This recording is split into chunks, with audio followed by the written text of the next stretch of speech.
मगध राज्य का राजकुमार श्रोण बेहद उदंड था। उसको दूसरों के अपमान में आनंद की अनुभूति होती थी। दूसरों को अपमानित करने में वह उम्र का ख्याल भी नहीं करता था।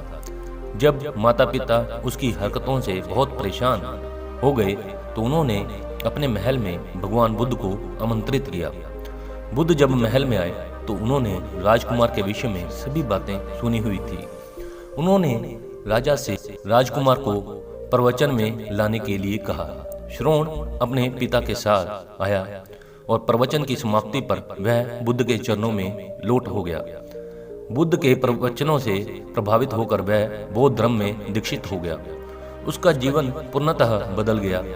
कुछ समय बाद उसने प्रायश्चित करने के लिए अन्न जल का त्याग कर दिया। उसके इस कठोर प्रण के विषय में जब भगवान बुद्ध को ज्ञात हुआ तो वह उसे देखने आए। उन्होंने स्नेहपूर्वक उसके मस्तक पर हाथ रखा और बोले, श्रोण, अन्न जल के त्याग के चलते हुए तुम्हारा स्वास्थ्य गिरता जा रहा है।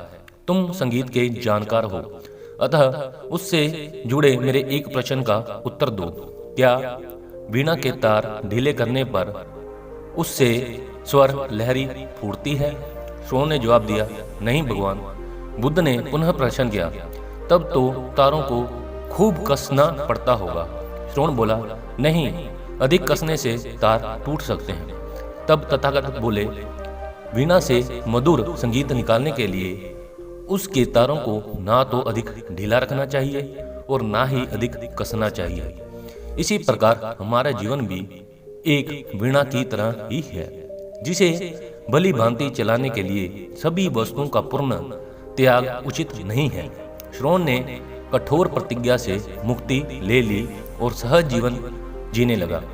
ये कथा जीवन को नैसर्गिक तरीके से जीने पर बल देती है, जिसमें उचित आवश्यकताओं की पूर्ति और अतिरिक्त इच्छाओं पर नियंत्रण का संदेश शामिल है।